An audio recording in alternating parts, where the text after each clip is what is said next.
Your waiting list to hire you as a consultant is what, like 2,500 people long right now? You have to multiply that by 2 or 3. Oh my god. That's Paddy Galloway, the guy every top YouTuber is dying to hire. He's worked with MrBeast, Eric, Ryan Trahan, and more because he knows YouTube's algorithm like you people do. In this interview, Paddy shares his best tips that even helped MrBeast make better videos. The conversation went from like, yeah, we're gonna hire you at some point to like, we want you now. And Paddy reveals the biggest mistakes most YouTubers make without even realizing. I'm John Yushai, and welcome to another episode of Created. You're very good at what you do. Paddy, thanks for coming all the way from Ireland, man. It's great to have you on the show. No problem. Pleasure to be here. And just out of curiosity, what's your hourly rate if you feel comfortable sharing? I would say in general, it's somewhere between $500 to maybe $1,000 an hour. Who've been some of your clients in the past? I mean, the most notable one is definitely MrBeast. Yeah. Worked with him for about 5 months last year, but also just essentially the biggest channels in different niches. In business, Noah Kagan. I've also worked with Jesser, Ryan Trahan, Eric. They've booked in with me over the years, and it's ultimately the best job imaginable for someone like me. You mentioned MrBeast reached out. What was that initial interaction? Basically, like I made a video on Jimmy in 2019. Yeah. And that video just went mega viral. And essentially since that moment, he just followed me on all my social medias. So he reached out to me, but it was very much left open-ended. Like, yeah, like we'll reach back out, we'll kind of get something together. Yeah. And then later that night, the same evening when he sent the DM, he just sent me this video that he wanted some feedback on, just some notes on. He's like, give me your perspective on it. It was like 3, 4 a.m. Irish time. I was so tired, but like when I got that message and he said review it, I was like, I could do this the next morning, or I could do it right now and give him like really good work. While you're top of mind. He just rang me with another person on his team, and he's just like, basically the conversation went from like, yeah, we're gonna hire you at some point to like, we want you now, and that was how it happened, and it was great. That's incredible. Are there principles that you've shared with him or with other creators that you think people who are starting out could benefit from? I think the first thing is just really understanding who that audience is for us, like who our viewer is and what sort of videos they like. Yeah. Because I think a lot of people try to put across maybe what they like and the interests they're in, and that's important. And I don't want a creator to feel like they can't, talk about their interests. Yeah. And then just looking at the videos we've made on the channel already and trying to find outliers. And that's really simple. It's just a simple question of, what are the 5 or 6 best performing videos I've made on my channel? Could I make them again in some form? Could I adapt them? Could I make a series out of this video? With Jesser going to 3 NBA games in 24 hours, we've done that same video 4 times, probably going to go on 5, 6 times. Each time we just put a little twist. It's like playoff games instead of regular games. It's 7 games in 4 days instead of 3. It can kind of go infinitely like that. So, and then I would go across and say, let's look at our competitors. Let's just look at the broader YouTube scene and see if there's specific ideas that we think could work and that we could adapt to our niche and put our own spin on it. And then as well, I always like to leave some room for just kind of that like blue ocean, like innovation, like just random like idea that we can just apply. And I think the best creators are really good at that. Just almost like this original thought and taking it from there. What's an example of the blue ocean? I hate to be arrogant. But I think the videos on my channel were pretty original. Okay, tell us about those. So like I basically was sitting there and I was looking at YouTube advice content, and then I saw other niches with like video essays around like engineering or like science, and I was like, what if we kind of combine these together? And that's like where the spark came. So yeah, that's very humble of me to say, but no, I think like that Peter McKinnon video, when I interviewed Peter, was one of my biggest resources that I looked at. Oh, really? Absolutely. Wow. How many hours did you put into that video, the Peter McKinnon one? I would say 50, 60 hours. 50, 60. And how long was the video? Like it was like 10 minutes. 10 minutes. Yeah. Sometimes because I can be such a perfectionist, like I could spend like I could spend a week on the intro. Yeah. Like just rewriting it. Really? Like there's a video I made recently that I ended up writing the intro of 12 times, and I recorded them all and I played them back to see which intro I thought hooked me the best. What in that first draft are you unhappy with most times? Usually it's wording, because I know I'm not a personality, so my words are what carries the story and how I make someone care about something. Because the way I almost think about the content I make, someone clicks that thumbnail and people are just, in general, people are just so arrogant, Like I just think people are arrogant. They're like, I know this, I know how MrBeast grew. It's all about money and giveaways, Like the average person always thinks that. So like I just think, okay, when they click this video, I'm trying to get that person, the person who's there saying, yeah, I know this all, to suddenly go, oh wait, this sounds interesting. So to be like, if I have language that's like, what did he discover in May of 2013? You know, instantly you're like, well, what is it he discovered? You know, as opposed to saying, Mr. Beast is a genius, he's so smart, here's some things he did. You know, like thinking about that intriguing language is the biggest priority for me. So that's what I'm spending all that time on. What's your best intro that you've done to date? Or best hook line? I think it actually might be my first Mr. Beast video because... Do you remember the line? It basically it showed like a goofy video of Jimmy. Yeah. And it said like, if I told you this guy was a YouTube genius, you'd probably laugh in my face. That was the first line. And it's kind of genius because you look at the time, Jimmy wasn't considered this like super obsessive genius as much as he is now. So like saying that, like I knew people would click on that video and go like, look at this kid just throwing away money. Yeah. He's crazy. So I played into that. And then I kind of made them feel, oh wait, but there's more to this story. So I think that's probably my best one. Or like, you know, another one I did was Graham Stephan is one of the smartest YouTubers, but not for the reason you might think. And you're like, oh, why is it? I need to know. Yeah. That's amazing. When you work with your clients, what do you find you talked about your own process. What are the mistakes that they make on their intros? Or do you ghostwrite people's intros as well? Yes, I do quite a lot. You do ghostwrite intros. How do you think about like what makes a good intro for them? Or if they show you a draft, what are the most common things you're fixing? So even like take Noah Kagan, who's that client of mine. I ghostwrite some of their intros. Yeah. And like he had this video where he was talking about how he started the business he currently has, which is like this, you know, 9-figure business. Yeah, AppSumo. AppSumo.com. Yeah. He was, like the video was about how he started that in a weekend. And like, I think the original draft hook that we were working with was something more about like, you know, what if I told you that you could start a business in a weekend that could go on to be really successful? That was my story. You know, we went back, blah, blah, blah. And it just kept going on about like this kind of unnecessary context. And I was like, you know, I started, you know, a $200 million business in 1 weekend, you know, like just kind of like giving that punch straight away and not playing into this kind of like trying to be guarded and like, you know, and I think some of it comes across from people not wanting to be irritating or not wanting to be like too braggadocious. Yeah. But with YouTube, you know, you don't have the liberty to like, you need to be like, bang, you know, and to hit them with something interesting. Sounds like another trend is numbers. Like I made a multi-million-dollar, no, tell us exactly how many millions that company was worth and how many days, or diving into like that day, everything changed. The best example of this is if you make a video, this won't be true every single time. If you make a video of like how to passive income, how to make $300 a day, and then you change the title to be like how to make 295 a day or something. It's just something about it that just feels more real. It's like if you say like jobs that can make you 100K a year. What about if you say jobs that can make you 125,000 a year? Yeah. It's just different, and it just makes people sort of stop and go like, oh, there's definitely something interesting about here. You know, if someone said, here's how I became worth $1 million. It's quite like, I mean, that's impressive. And it's pretty cool. But if someone said like, real quick, in this interview, Paddy covers a lot of mistakes that creators make in their YouTube videos. But you know what's one of the biggest mistakes of all? Not using mainstream music. Now, before you go saying, John, but if I use mainstream music in my YouTube videos, won't I just get demonetized? Well, that's where I have to tell you about the sponsor of today's video, Licked. Licked is a platform that lets you use mainstream music in your videos without worrying about copyright strikes.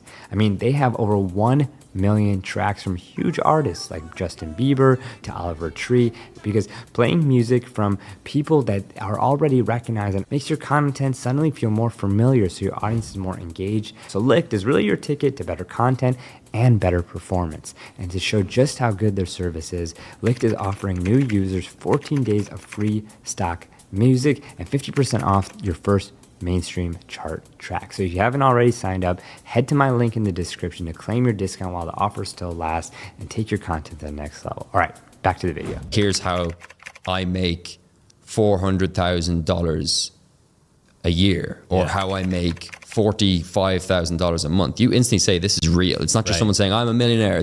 He's going to break down exactly what's behind those numbers. Yeah, there's some calculation that went into it. Take me through your thumbnails. Like, you're very efficient about it. It's important to have brand recognition for someone to instantly recognize, oh, that's a Paddy Galloway thumbnail. So I found a concept that works, which was the graph. And then I just said, okay, this works.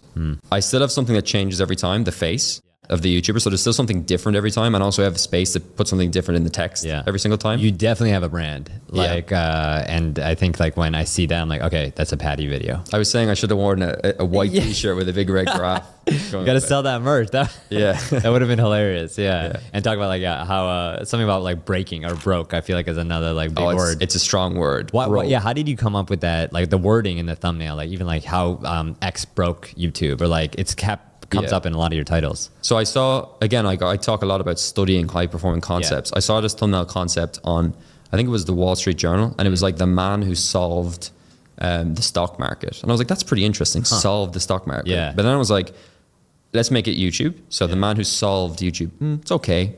It's not the strongest, like it doesn't, and it's also a bit long, solved. Yeah. The man who beat YouTube. It just sounds more aggressive, more in your face. Yeah. The man who broke YouTube, you know? And like me and anyone that knows me as an actual individual and clients, they know I'm very balanced and I don't like to be kind of too sensational with how I think about YouTube. But like, you got to play that game. You got to like say, MrBeast broke YouTube. You don't want to say MrBeast gave YouTube exactly what they wanted. You want to be like, he smashed YouTube. Yeah. Yeah, that's interesting advice because I think there's a lot of people who won't cross that line or even toe it. I'm trying to make a video that I can put in front of my mother, my younger brother, a 10-year-old, a YouTuber with 50 million subscribers, a YouTuber with 100 subscribers. So if I'm going to do that, I have to really, really focus on what's the most interesting way to word this. And if I just said like, you know, how Ryan Trahan did a great job, you know, it's just not as interesting. It's like Ryan Trahan changed YouTube forever. Yeah. I show a lot of my videos to my dad now. And, yeah, and I showed him this intro I wrote for my Peter McKinnon interview, and he didn't get it, and we changed it completely. Awesome. Yeah, so I think talking to different demographics, even though you should have a niche, is important. Yeah, for sure. Paddy, how do you balance storytelling and like obsessing over analytics? Sometimes look past retention curves. That almost sounds sacrilegious, me saying the retention guy, but sometimes it's about looking past retention curves and saying like, yeah, this might actually lead to a 2% dip, but 2% dip, that means maybe 98% of people that still watched after that point. Yeah. If it added something to them, it's still beneficial. And I think as YouTubers, we sometimes have a bias towards micro drops in retention and not the full video. I think that's really important to consider. Yeah, so it's maybe like a short-term loss, but a long-term gain because they learned something about you as a result of that. Exactly. Does short form change a lot about like how you think about like video, or do you think it's just another extension, another part of the buffet? I almost think of shorts as intros. You know, they're like intros except they have to have a conclusion. You know, so like if you it's actually a good like proxy. If you have a YouTube video and you look at your first sort of 30 seconds, and if you say to yourself, if I cut this and put it on TikTok or YouTube Shorts, like, could it do well? And if it could, like, you've probably got a really good intro on your hands, you know? So I think they coexist. I think it's the same game. It's just condensed down to a much shorter time period. Are there ways like that creators can like test formats like beyond just like texting friends or like get like that feedback? Like I'm curious, like I saw on Noah Kagan's channel, he now has this format where he goes up to people's homes, rings their doorbell and asks how they made money. Did you help with that? Of course. Like, okay, wait, take me through. How did that come about? It's such a fascinating problem. I was hooked when I saw that. I just helped them with the title, and then I gave them the thumbnail concept to use for it. Which is it was somebody opening the door. Yes. And Noah like on one side, and the text about like how do you make your money or how do you make like It's, in my opinion, humble opinion, it's just a really good concept. Like you look at it and it just makes you want to click to see that exact moment. Do they post for that, by the way? Does like Noah like take a step back and like ask the person to open the door? And, of course. Like the fun story about that thumbnail is the person in the thumbnail is not even in the video.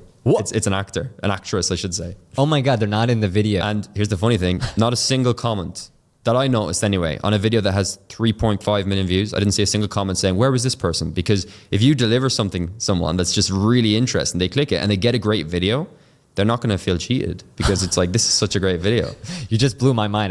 I'm going to go back. So that person, so Noah hires an actor and they act out. I mean, usually we try to pick the person in the video, but like basically, I can't remember exactly how it went down, but I'm pretty sure I wasn't happy with like the original source, and we just got some extra source and we worked like that. But like most of the videos we do use people actually in the video. But still, I mean, the length you go through, because I think like I got a ton of value watching that. So the thumbnail worked. Like you didn't even notice that. I didn't even notice until you said it. Exactly. That is fascinating. Wow. Okay, cool. Were any other concepts you were behind, like from Noah's channel or other channels that you work with across different verticals? Yeah, I mean, like with Noah, like we've basically, since working with him, we've just, like Noah and Jeremy, who's the producer on Noah's team, they've just been fully bought into the philosophy I like with YouTube, which is being really selective. So like Noah and Jeremy and other people on the team will brainstorm ideas, and I'll come in and brainstorm ideas too. And we'll just go through and just kind of score them and say, this is something we should do. Like, this is a big swing. And I think sometimes the most valuable thing I can do with the team is just set standards and just say, like, you know, a question we might ask is, could this video get 1 million views? If it can't, why are we making it? The funny thing is when you start working with people and you start getting on the same wavelength, Jeremy, the producer, was like, like, I'd love to see some ideas, like any ideas that we should do on the channel. I brainstormed 5 or 6 ideas. He had already brainstormed basically the same ideas. We made those videos, and like the two of us came to it completely independently. And those videos have like there's one with 3 million. There's one with I think nearly like 3.5, 4 million views. Which one were the videos? There was one which was asking super yacht owners how to make $1 million. Oh, right. Yeah. Asking supercar owners how to make $1 million. Asking retired millionaires how to make $1 million. Yeah. And like each of those videos is over 1 million views. So I think you make income in so many different ways. And we have a segment on the show where we ask people to draw their income. So I wanted to bring out a pie chart. Oh, here we go. Here we go. Here we go. I think starting with YouTube AdSense. Okay. Because that's the most obvious one people think of. Yeah. And for me, it's actually quite small. It's not a huge proportion of my income. I get pretty good RPMs on my channel. Yeah. But I would say on my total income, it's probably about 10%. Okay. So Yeah, draw it in, like go ham. So I would say another revenue source, another smaller one would be speaking, which I'll use the other one for. Yeah. So like recently I've realized that a lot of corporations, a lot of big Fortune 500 companies, they don't know how to do YouTube. And they're like, okay, who can I get to talk about YouTube? Yeah. So I've done a few speaking gigs recently, which have been a lot of fun. Yeah. So I would say that's another 10%. Okay, amazing. So let me work that one out. Yeah. So that would be down here. Actually, how do you think about that for like corporations who are trying to make it on YouTube? We talked a lot about creators, but how would you does your advice change for brands and corporations? I think you can't try to be down with the kids. I know that's like cliche. You can't be down with the kids. You can't don't try to emulate what Airac or MrBeast are doing. interesting. I'll just say straight up, and this is free advice for companies. Yeah. Like if you're trying to recruit someone, Yeah. like YouTube is YouTube is one of the first place people go to learn about a job. So like why don't a big company hire me to create a video with them where it's like going through the day in the life of like a person at that company. Yeah. Now that video, if it's packaged well, it's titled well, and it doesn't come across corporate, it comes across like this is what a day in the life of a software engineer at X is like. That video could get 100,000 views. Yeah. I know how much these companies struggle with recruitment. Yeah. That could be 100,000 eyeballs to actually, recruit on that. Oh, that's amazing. You heard it here first. That's because I was going to ask a follow-up of like, how does a Fortune 500 company that's faceless like personify their brand? And you just answered it by walking through the daily life of an executive. Use the employees. Like the employees. People make companies. Like these massive companies, their brand name, but really it's the people behind them. And I never get to see that. Like I have no idea who like the senior executive at XYZ is, or like, an entry level engineer. Like I don't know who these people are, but it would be interesting, especially if you are wanting to get into that industry. That's fascinating. I think cool. That's great. So speaking events, what else? How else do you make your money? Affiliates. Okay. So I have a few different affiliates schemes. I work with some software companies for YouTube. I would say it's about 10% of the total. And then take us through the big one. So we've got consulting. Yeah. Now this is obviously the main part of my business. Yeah. So I work with about 7 different creators and one massive Fortune 500 company as well, which I'll leave unnamed. Yeah, fair enough. They're very big. Yeah. So I do a lot of consulting work there. So I would say this is approximately 50% of my income. It's a big chunk. So let's just do a big, that's a very crooked line. What's the remaining chunk? I would say the remaining chunk is all brand deals. Okay. So obviously when you make YouTube videos that get a lot of views, brands reach out. And the benefit of what I do is if you're a company that wants to work in the YouTube space, there's not many creators that can pull the audience that I do. Yeah. If you're like a Minecraft channel and a game reaches out to you and you say, I want X amount, they'll be like, okay, I'll just go to the next Minecraft YouTuber. Whereas I can negotiate better. Absolutely. So brand deals do make up a big chunk of my income. So do you negotiate for yourself? Do you have a manager? I do it all myself. You do it yourself? Yes. Because I just post so few videos. Like if I was doing, let's say, weekly videos, I'd get a manager. Yeah. But I do it myself because I like negotiation. Good for you. And can you give us a ballpark, like what is that, like a range or anything, if you feel comfortable, like how much that represents? As a total, 100%? Yeah. Per month? I would say per month, probably, it fluctuates between maybe 50,000 to about closing in on 100,000. Take us through what's the future of the creator economy? Where is it going? You have so much insight on it. I just thought we'd go there to end. It's interesting.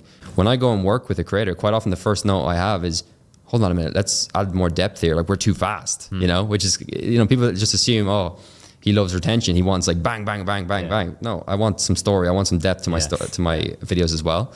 So I think there's going to be a nice fusion of story mixed with retention. And then as well, I just think creators are going to eat the world. Like I think, more and more people I think Prime, like why Could Prime be a bigger company than Gatorade? Yeah. It sounds ridiculous now, but like in 10 years, Who knows? if it's a better product, it will be. Amazing. Paddy, I'm so excited to follow your career and where you go from here, but thanks so much for coming on. This was a I pleasure. appreciate it. Yeah, amazing. Thank you guys. Thank you. Thank you.